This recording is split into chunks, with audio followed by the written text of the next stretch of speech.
um, our fault and other people's fault, but you only can blame yourself. It's hard though because to me we've been bred to compete against each other, women against men, parents against children, and I think that destroys the family as well.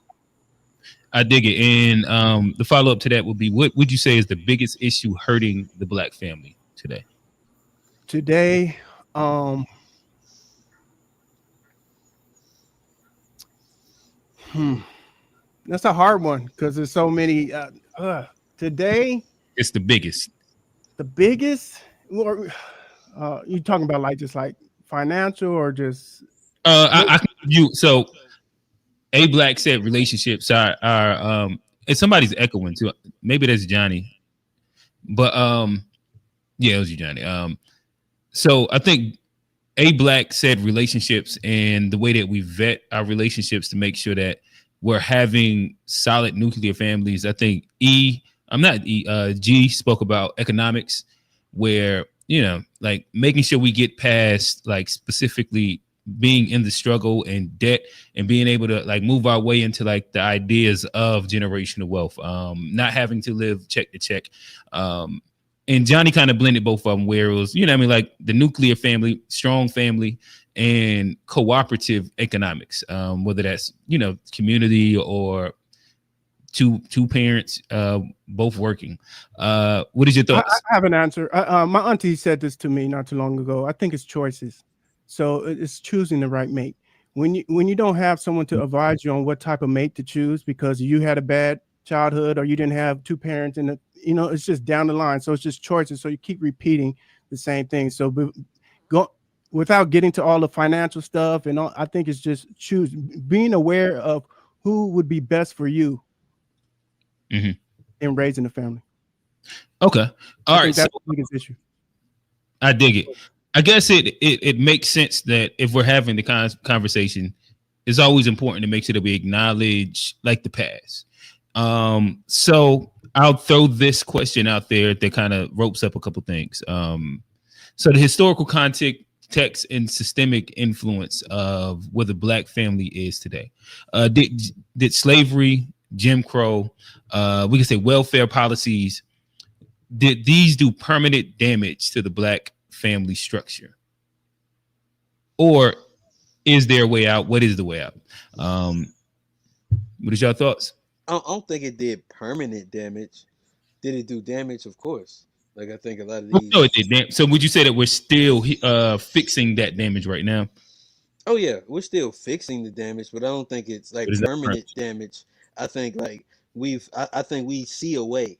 I think like there's a lot of intentionality, especially with our generation, as far as like to fix some of the things the system has put on us, and it wouldn't. It's not permanent damage. Does it? Will it take some time to heal, like a scar? I know a little something about scars. They take a little minute. You gotta put cocoa butter, Neosporin. You gotta work with scars a little bit. So I mean, it take a little bit, but I think You talking about empathy right now? empathy, grace, a lot of that shit. And them that's my shit. Outside of sovereignty, empathy is my shit.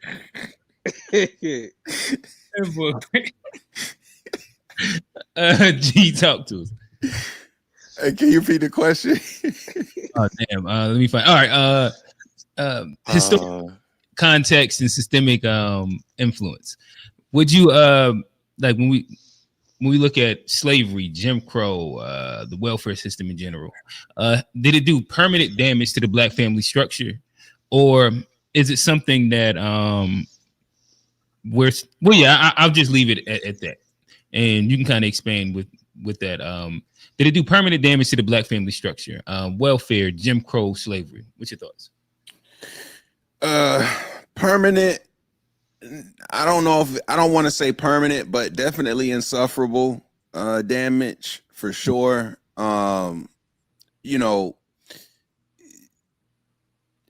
I do think that the welfare state, in terms of how it's impacted our community and helping drive a further wedge between black men and black women, incentivizing single parent households to get quote unquote free money from the government versus other things. Like, I do think that these things have had a lot of are going to have a lasting impact on the community. But I'm faithful in thinking that these things don't have to be permanent. And unfortunately, though,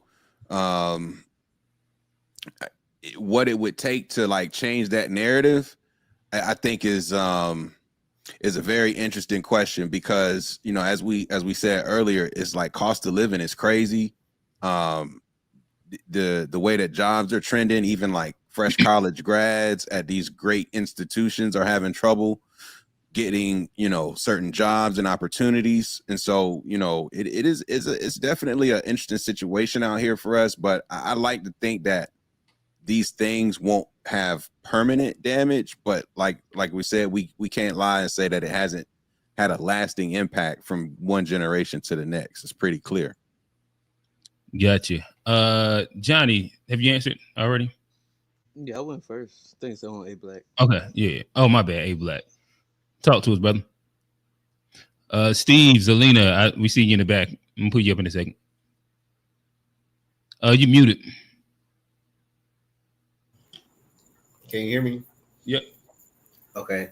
Tell me the question one more time. The historical context of systemic influence of where we're at as a Black family. Slavery, Jim Crow. Okay, I got you. Welfare. Is there any permanent damage that it's done? G kind of said it was long lasting. Johnny said that it's not irreparable, but we're still dealing with it. Yeah, I mean, I think we know. We know at this point, man. Like, the information is out there. The story's been told. We know what was done to us. We know the effects it's caused, the traumas, the generational traumas. What we go do? It's like, it's not no excuse of knowledge anymore of like we didn't know that it was done like this. Like, we know in every way that we can know. And it's like, are we too far gone, or are we just gonna keep saying that, oh, ain't no help for us? Slavery, Jim Crow, it just, which one is it?